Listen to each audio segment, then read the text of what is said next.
Avant de plonger dans cette histoire incroyable, pensez à vous abonner à la chaîne et à activer la cloche. Ici, chaque récit a quelque chose à dire, et vous ne voudrez pas en manquer un seul. Un millionnaire a vu une ancienne femme de ménage avec des jumeaux à l'aéroport. La vérité a tout changé. Aéroport JFK, New York. Terminal 4. C'était un de ces matins d'été où l'air était chargé d'électricité, où la lumière entrait en faisceaux obliques à travers les immenses baies vitrées, caressant le marbre poli du sol comme une promesse de départ. Les passagers, silhouettes pressées et bruyantes, défilaient comme une rivière humaine ininterrompue, roulant sac à la main, oreillettes vissées dans les oreilles, trop occupés pour se regarder. Les annonces résonnaient en boucle: Final boarding call for flight 7 à tout Lisbon, security check Beugin at gate 14, entrecoupés de pleurs d'enfants, de chuchotements nerveux, de soupirs exaspérés. Dans la zone VIP, il régnait une autre atmosphère, plus feutrée, plus lente, presque détachée du tumulte du monde ordinaire. Moquettes épaisses, fauteuils en cuir beige, verres à champagne déjà remplis. Des visages lisses, bronzés par des séjours prolongés dans les îles, tapotaient nerveusement sur leurs écrans.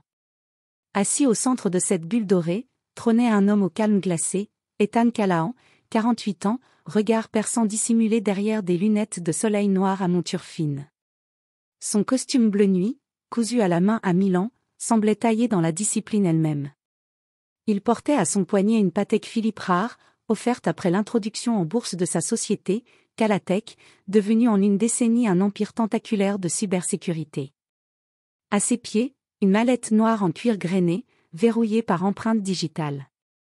À l'intérieur, les documents d'une acquisition colossale, 200 millions de dollars, une entreprise suisse de chiffrement militaire.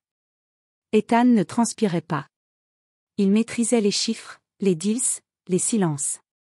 Mais ce matin-là, quelque chose allait troubler sa mécanique bien huilée. Il sirotait un espresso brûlant, les jambes croisées, consultant d'un œil mécanique les lignes compactes de son agenda numérique. Réunion avec le ministre de l'Innovation helvétique. Dîner avec le CEO de Sky Security. Décollage dans 1 heure. Il leva les yeux, distraitement, comme on observe un aquarium d'un regard absent. Et alors, il la vit. Au-delà des vitres fumées qui séparaient les élites du monde ordinaire, une femme noire marchait d'un pas rapide mais pesant. Elle tenait fermement 2 valises cabossées, une dans chaque main, tout en retenant 2 enfants identiques accrochés à sa robe. Ils avaient environ 6 ans. Des jumeaux, manifestement. De magnifiques enfants au teint lumineux, aux boucles noires indisciplinées, aux yeux vifs. La femme portait une robe simple en coton froissé, des sandales un peu usées. Un sac à dos sur une épaule. Et pourtant, il y avait en elle une forme d'élégance sans artifice. Elle semblait fatiguée, certes. Mais pas brisée. Elle avançait, droite, concentrée, comme si chaque pas était porté par une mission invisible. Les enfants babillaient autour d'elle, riant entre eux, tirant leurs mini-valises comme s'ils partaient pour une aventure magique. L'un s'arrêta pour l'embrasser sur le bras. L'autre leva les yeux et pointa un avion qui décollait. La femme sourit brièvement, sans lâcher leurs mains. Quelque chose dans la scène frappa Ethan en plein cœur. Ce n'était pas seulement l'image de cette mère courageuse, seule avec ses enfants. Ce n'était pas uniquement l'émotion brute de ce contraste entre les mondes. C'était elle. Un battement. Un éclair. Une mémoire. Il plissa les yeux. Le sang pulsa légèrement plus fort dans ses tempes. Cette démarche. Cette stature. Ce port de tête. Un nom, oublié mais soudain présent, remonta lentement à la surface de sa mémoire, comme un souvenir qu'on croyait enterré. Maria? Il se leva d'un bond. La tasse de café vacilla sur la table basse et manqua de peu de se renverser. Les regards de quelques passagers VIP se tournèrent brièvement vers lui, surpris de voir l'homme si impeccablement contrôlé se mouvoir avec tant de précipitation. Mais Ethan ne les vit même pas. Il traversa le hall vitré comme un homme pris dans une décharge électrique. Ce n'était pas de la nostalgie. Ce n'était pas non plus de la curiosité. C'était autre chose. Une pulsion ancienne, viscérale, préverbale, comme si une partie oubliée de lui venait de s'éveiller brusquement. Chaque pas résonnait contre le carrelage. Il se fraya un chemin entre les valises, les enfants en trottinette, les couples qui s'embrassaient et les familles qui s'enlaçaient. Mais son regard, lui, restait fixé sur elle. Quand il arriva près d'elle, la femme tourna la tête. Lentement. Elle le regarda droit dans les yeux, sans sursaut, sans surprise. Comme si elle l'attendait. Comme si elle savait, tôt ou tard, qu'ils se croiseraient de nouveau. Elle avait changé. Son visage, toujours aussi beau dans sa simplicité, portait désormais les marques du temps, de la fatigue, de la maternité, mais aussi d'une force calme, indestructible. Sa peau, plus mate que dans son souvenir, semblait baignée d'une lumière intérieure. Et ses yeux, toujours aussi vifs. Des yeux qui avaient tout vu. Et tout retenu. Oui, c'était elle. Maria Jenkins. Le nom résonna dans sa mémoire comme un écho douloureux. Une femme discrète, qui avait travaillé dans son immense villa de Westchester, il y a presque 10 ans. Elle faisait le ménage tôt le matin, rentrait tard. Toujours polie, jamais intrusive. Elle observait plus qu'elle ne parlait. Et puis, un matin, elle avait disparu. Sans mots. Sans explication. Il s'en était à peine rendu compte. À l'époque, il s'apprêtait à se marier avec Lauren Whitmore, héritière de l'une des plus puissantes dynasties de Wall Street. Calatech venait de lever 150 millions en série B. Il passait plus de temps dans les jets privés que dans sa propre maison. Les employés allaient et venaient. Les affaires restaient. Mais là, dans ce terminal bondé, au milieu du bruit, des valises qui roulent, des haut-parleurs saturés, quelque chose en lui s'effondra doucement. Sa voix sortit comme un souffle qui n'avait pas servi depuis trop longtemps. Maria. C'est toi? Il ne reconnaissait pas la tension dans son propre timbre. Il tremblait. Un peu. C'était imperceptible, sauf pour elle. Elle le fixa. Silencieuse. Immobile. Pas une larme. Pas un sourire. Son regard était neutre. Fatigué, mais ancré. Sans colère. Sans chaleur. Bonjour, Ethan. Une salutation simple. Dénuée d'émotion apparente. Mais sa voix portait la mémoire des années, des absences, des choix et des silences. Un bref instant de silence les entoura, comme si le vacarme de l'aéroport s'était figé autour d'eux. Puis, 2 petites voix brisèrent la tension. « C'est qui, maman ?» demanda l'un des jumeaux, les yeux grands ouverts, curieux, lumineux. Ethan baissa les yeux. Ils étaient là, juste à ses pieds, les 2 petits garçons. Identiques. Leurs visages tournaient vers lui comme vers un mystère. Maria regarda ses fils avec tendresse. Elle baissa les yeux un instant, posa une main sur l'épaule de l'un d'eux, puis redressa la tête, droite, souveraine. C'est un vieil ami. Elle avait dit cela sans trembler. Mais il y avait une distance dans sa voix. Une frontière invisible. Une barrière polie. Un rappel, tu n'es plus rien de plus. Ethan s'accroupit lentement, mal à l'aise dans ses vêtements de luxe qui n'étaient pas faits pour cela. Il leur adressa un sourire maladroit, presque fragile. « Comment vous appelez-vous, les garçons ? Moi c'est Elia, et lui c'est Evan. On a 6 ans. » Leur voix était claire. Chantante. Ils semblaient à la fois curieux et confiants, à l'aise dans leur monde. Mais Ethan, lui, sentit une déflagration silencieuse lui traverser le cœur. Son souffle se coupa une fraction de seconde. Les yeux des garçons. Ses yeux. Ses nuances brunes traversées de reflets dorés. Il les avait déjà vus. Chaque matin, dans son miroir. Chaque soir, dans les rares photos de son enfance. C'étaient les siens. Sans aucun doute. Ce n'était pas une coïncidence. C'était son sang. Il se redressa lentement, croisa le regard de Maria. Son cœur battait plus vite qu'il ne l'avait fait depuis des années. Sa voix était rauque, étranglée par l'incrédulité. « Ce sont, mes enfants ?» Elle ne répondit pas tout de suite. Elle ne se détourna pas non plus. Elle le regarda, longuement. Pas pour lui faire du mal. Pas pour le punir. Mais comme une femme qui avait attendu longtemps ce moment et qui refusait de le dramatiser. Puis elle prit une profonde inspiration. Oui. Ce sont tes fils, Ethan. Ethan resta figé. Autour de lui, le vacarme de l'aéroport annonce stridente, roulement de valises, éclat de voix sembla s'éteindre. Comme si tout le terminal s'était mis en apnée. Il n'entendait plus rien. Il ne voyait plus rien. Seulement elle. Et eux. Ses fils. Un vertige subtil l'envahit, une sensation qu'il ne connaissait pas, la culpabilité brute. Il voulut dire quelque chose. N'importe quoi. Mais aucun mot ne parvenait à franchir ses lèvres. Enfin, sa voix sortit, faible, presque enfantine. Pourquoi? Pourquoi ne m'as-tu rien dit? Pourquoi être parti comme ça? Maria resta droite. Son souffle s'alourdit un instant, mais ses épaules ne cédèrent pas. Elle soutint son regard avec calme, comme si elle s'était préparée à cette question depuis des années. Parce que tu étais fiancé, Ethan. Parce que tu construisais ton empire, ta façade. Et parce qu'à tes yeux, à cette époque, je n'étais qu'une femme de ménage. Une ombre discrète dans ta grande maison silencieuse. Elle marqua une pause. Il ne l'interrompit pas. Il ne le pouvait pas.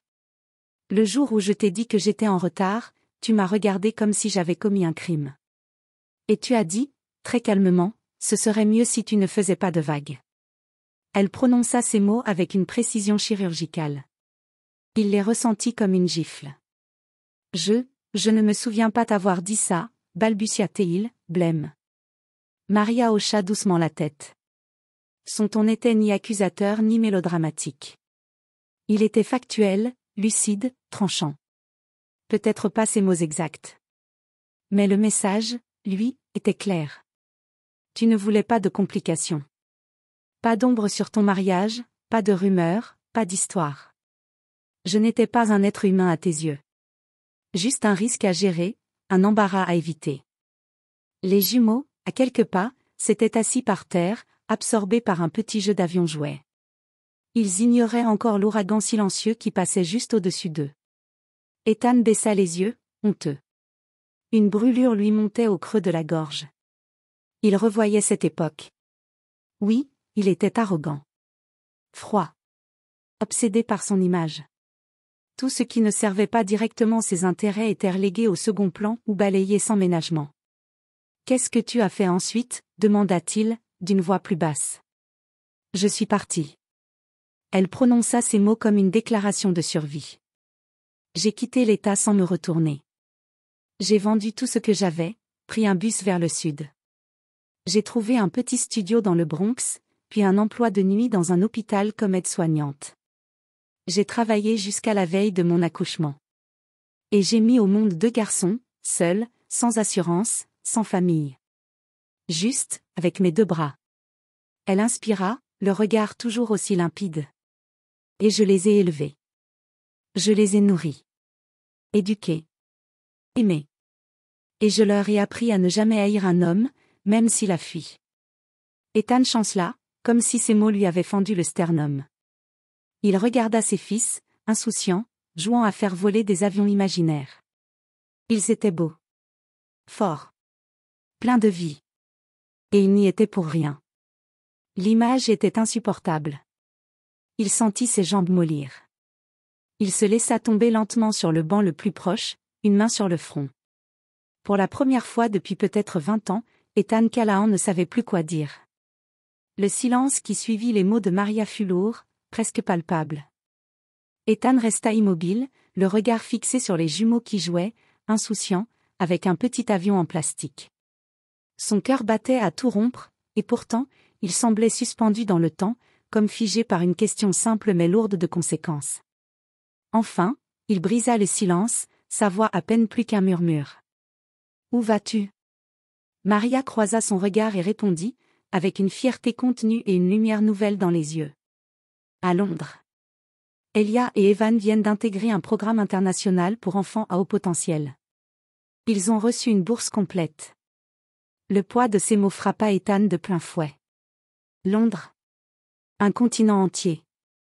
Une vie qu'il n'avait pas connue, des jours, des nuits, des premiers mots, des premiers pas, des réussites sans lui. Il regarda les garçons. Ils riaient, parlaient entre eux, insouciants. Deux petits êtres joyeux, confiants, lumineux, façonnés par une mère forte, inébranlable. Il aurait dû être là. Il aurait voulu être là. Chaque seconde. L'émotion monta, douloureuse et sincère. Il fit un pas vers Maria, le regard décidé. Maria, laisse-moi réparer ça. Je veux faire partie de leur vie. Je veux apprendre à les connaître.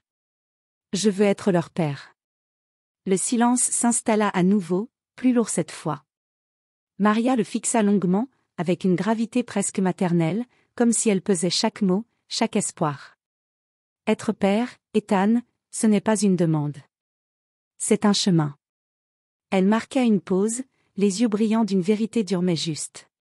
Ils ne te connaissent pas. Tu n'as pas été là. Mais tu peux commencer. Si tu veux. Ces mots résonnèrent dans son âme comme un appel. Ce jour-là, Ethan ne prit pas son vol pour Genève. Il acheta un billet pour Londres, sans plus hésiter. Commença alors pour lui un parcours long, difficile, mais sincère.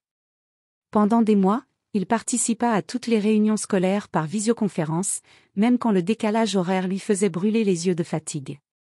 Il envoya chaque semaine des lettres manuscrites, pas des chèques ni des cadeaux de luxe, mais des mots simples, des histoires, des souvenirs partagés. Il chercha à comprendre ses fils, à gagner leur confiance sans précipitation. Il se fit accompagner par un thérapeute, acceptant enfin la responsabilité de ses erreurs passées. Chaque soir, depuis son écran, il leur lut des contes, des romans d'aventure, des histoires d'hommes et de femmes courageux. Il répondit patiemment à leurs questions, même quand elles le mettaient face à ses failles. Et il apprit à accepter les silences, ces moments où la distance semblait infranchissable, où l'absence du passé pesait lourd. Petit à petit, grâce à sa constance et sa sincérité, les murs commencèrent à tomber. Le chemin était encore long, mais pour la première fois, Ethan ne fuyait plus. Il était prêt à devenir non seulement un homme d'affaires, mais un père. Un vrai père. 1 an plus tard, à l'aéroport de Heathrow, Terminal 2. La foule grouillait sous les annonces stridentes des vols en arrivée. Les portes vitrées s'ouvrirent. Des voyageurs fatigués, des familles impatientes, des pancartes levées au-dessus des têtes. Mais au milieu de cette agitation, 2 silhouettes en uniforme scolaire déboulèrent à toute vitesse. « Papa Ethan !» crièrent Elia et Evan en courant. Un homme en costume sobre, manteau ouvert malgré le froid de février, tenait une pancarte faite à la main, un peu tremblante, aux lettres dessinées au feutre. « Papa Ethan !» Lorsqu'il aperçut les jumeaux, son visage s'illumina d'un sourire sincère, doux, qui n'avait rien à voir avec celui qu'il offrait dans les dîners mondains ou devant les flashs des journalistes économiques. Il ouvrit les bras, et les garçons s'y jetèrent en riant. Ethan Callahan s'agenouilla, les serra contre lui avec une émotion retenue trop longtemps. « Vous m'avez manqué, mes champions. Chaque jour. Chaque minute. » Ils riaient, excités, parlant tous les deux en même temps. Elia lui montra son badge de « délégué de classe ». Evan sortit un rouleau froissé de son sac à dos. « Regarde, papa, dit-il. » C'était un dessin maladroit mais touchant. 3 personnages aux bras disproportionnés, le sourire immense. Une femme avec de longs cheveux noirs, 2 garçons presque identiques, et un homme avec une cravate et des yeux ronds. « C'est nous. On t'a mis là, parce que maintenant t'es vraiment notre papa. » Ethan sentit sa gorge se nouer. Il voulut répondre, mais aucun mot ne venait. Seulement les larmes, silencieuses, qui roulaient sur ses joues. Il embrassa le front de ses fils, un à un, longuement. Un peu en retrait, debout près d'un pilier, Maria observait la scène. Elle portait un manteau en laine sombre, les mains croisées sur un sac usé. Son regard était doux, mais lucide. Elle avait vu trop de promesses non tenues dans sa vie. Mais ce qu'elle voyait là, ce jour-là, c'était plus qu'un geste. C'était un homme transformé. Ethan se releva lentement, tenant la main de chaque enfant. Il s'approcha d'elle.